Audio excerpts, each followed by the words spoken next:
Hey guys, I'm out here. It's early December in Illinois. I want to go over some things here about upland game management.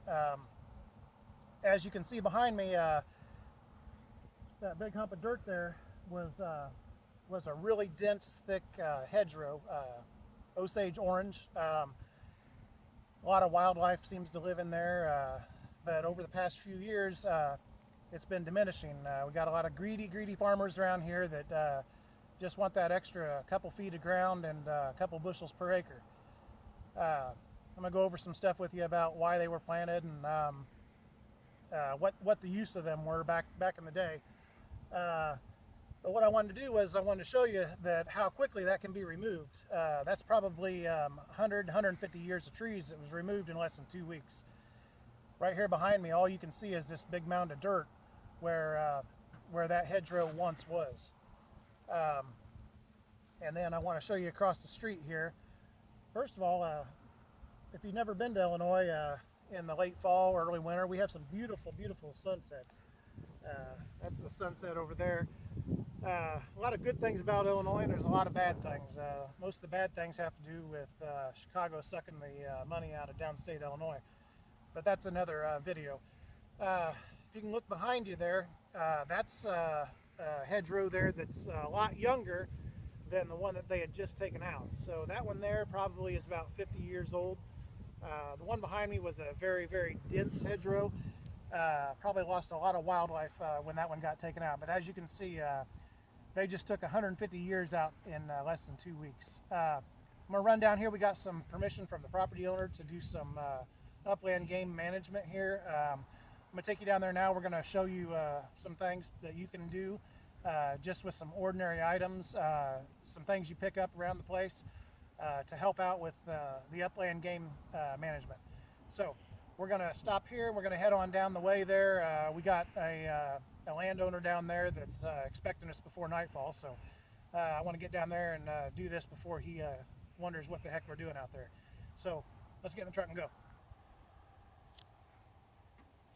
All right, now we're back here at this this hedgerow here. If you can get a kind of look behind me here, this is a decently mature hedgerow. We've kind of managed this hedgerow ourselves, removing trees. We actually burned some of this hedge, but we've managed it wisely. We've only taken trees that need to be taken out, and we allow those trees to come back. We don't actually take the whole tree, just what needs to be taken. That kind of makes the row a little bit healthier. But what I got here, I want to show you these. These are little houses that we've built out of pallets. So you can usually get about 4 of these out of one pallet. All this is a burlap sack. You can go to your feed store, and they usually have these for about 50 cents a piece. Sometimes you can catch them on sale, and they're 4 for $1.